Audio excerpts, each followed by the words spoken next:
बहुत समय पहले की बात है। बुद्ध अपने शिष्यों के साथ मगध राज्य के एक छोटे से गांव में प्रवास कर रहे थे। वहां गांव में एक बूढ़ी औरत रहती थी जिसका नाम कुटुंबी था। उसका जीवन बहुत कठिनाइयों में बीत रहा था। वह गरीब थी और उसके पास न तो धन था न ही परिवार। उसके जीवन का सहारा केवल उसका एकमात्र बेटा था। कुटुंबी का बेटा उसकी आंखों का तारा था और वह उसकी खुशी का एकमात्र स्रोत था। लेकिन एक दिन कुटुंबी के जीवन में दुखों का सैलाब आ गया। उसके बेटे को एक गंभीर बीमारी ने जकड़ लिया और कुछ ही दिनों में उसकी मृत्यु हो गई। बेटे की मृत्यु ने कुटुंबी को गहरे शोक में डाल दिया। वह अपने बेटे के बिना जीने की कल्पना भी नहीं कर सकती थी। कुटुंबी पूरी तरह टूट चुकी थी और उसके जीवन में कोई आशा की किरण नहीं बची थी। वह दिन रात रोती रहती और अपने बेटे के शरीर को छोड़ने के लिए तैयार नहीं थी। उसने सोचा कि अगर वह किसी तरह अपने बेटे को फिर से जीवित कर सके तो उसका जीवन वापस सामान्य हो जाएगा। अपने बेटे को जीवित करने की आस में कुटुंबी ने गांव के सभी हकीमों, वैद्यों और साधुओं से मदद मांगी, लेकिन कोई भी उसकी मदद नहीं कर सका। अंततः गांव के एक व्यक्ति ने उसे सुझाव दिया कि वह बुद्ध से मिले। उसने कहा, महात्मा बुद्ध एक महान ज्ञानी है। वे अद्वितीय हैं और उनके पास सभी समस्याओं का समाधान है। हो सकता है कि वे तुम्हारी मदद कर सकें। कुटुंबी के मन में थोड़ी सी आशा जगी और वह तुरंत बुद्ध के पास गई। वह बुद्ध के चरणों में गिर गई और रोते हुए उनसे विनती करने लगी, हे महान गुरु, कृपया मेरे बेटे को जीवित कर दीजिए। मैं उसके बिना नहीं जी सकती। आपके पास महान शक्ति है, आप कृपया मेरी मदद कीजिए। बुद्ध ने उसकी बात सुनी और एक पल के लिए शांत रहे।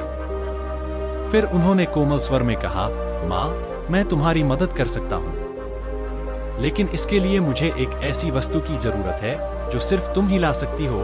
कुटुंबी ने तुरंत पूछा, मुझे क्या लाना होगा? मैं कुछ भी लाने के लिए तैयार हूँ। बुद्ध ने कहा, मुझे एक मुट्ठी सरसों के बीज लाओ, लेकिन ध्यान रहे कि वे बीज उसी घर से हों जहाँ कभी किसी की मृत्यु न हुई हो। कुटुंबी को यह सुनकर थोड़ी राहत मिली। उसे लगा कि यह तो बहुत आसान काम है। वह तुरंत गांव के पहले घर में गई और दरवाजा खटखटाया। वहां एक औरत ने दरवाजा खोला। कुटुंबी ने उससे कहा, मुझे एक मुट्ठी सरसों के बीज चाहिए, लेकिन शर्त यह है कि आपके घर में कभी किसी की मृत्यु न हुई हो। उस औरत ने दुखी होकर कहा, मुझे खेद है, लेकिन हमारे घर में भी एक बार मृत्यु हो चुकी है। कुटुंबी ने एक और घर का दरवाजा खटखटाया।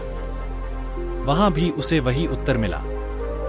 उसने कई घरों में कोशिश की, लेकिन हर जगह उसे यही जवाब मिला कि वहां भी किसी न किसी की मृत्यु हो चुकी थी।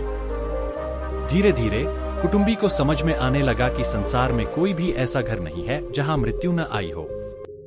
उसे एहसास हुआ कि मृत्यु जीवन का एक अनिवार्य हिस्सा है और इसे कोई भी टाल नहीं सकता। कुटुंबी का दुख धीरे धीरे समझ में बदलने लगा। उसने सोचा, अगर मेरे बेटे की मृत्यु हुई है तो यह कुछ असामान्य नहीं है। संसार के हर व्यक्ति को इस सच्चाई का सामना करना पड़ता है। वह वापस बुद्ध के पास आई और उनके चरणों में बैठ गई। उसकी आंखों से आंसू बह रहे थे, लेकिन अब वह आंसू दुख के नहीं थे, बल्कि समझ और स्वीकृति के थे। उसने बुद्ध से कहा, हे महान गुरु, मुझे अब समझ में आ गया है कि मृत्यु जीवन का एक अटल सत्य है। कोई भी इसे टाल नहीं सकता। आपने मुझे जीवन का यह महत्वपूर्ण पाठ सिखाया है। अब मैं अपने बेटे के शरीर को त्याग दूंगी और जीवन को उसकी वास्तविकता के साथ स्वीकार करूंगी। बुद्ध ने कुटुंबी की बात सुनकर उसे सांत्वना दी और कहा, माँ, तुमने एक महत्वपूर्ण सत्य को समझा है। जीवन में दुखों से मुक्ति पाने के लिए हमें इस सत्य को स्वीकार करना होगा कि जीवन और मृत्यु एक ही सिक्के के दो पहलू हैं। संसार में कोई भी इस सत्य से बच नहीं सकता, लेकिन जब हम इसे समझ लेते हैं और इसे स्वीकार कर लेते हैं, तभी हमें सच्ची शांति मिलती है। कुटुंबी ने बुद्ध की बातों को गहराई से समझा और उनके प्रति कृतज्ञता प्रकट की। वह अपने गांव वापस चली गई, लेकिन इस बार उसके मन में कोई शिकायत या दुख नहीं था। उसने अपने बेटे को विदा किया और अपने जीवन में नई शुरुआत की। उसने बुद्ध की शिक्षाओं का अनुसरण करना शुरू किया और अपना जीवन करुणा, सेवा और ध्यान में बिताने लगी। कुटुंबी की कहानी यह सिखाती है कि जीवन में कठिनाइयों का सामना करने के लिए हमें सत्य को समझने और उसे स्वीकार करने की आवश्यकता है।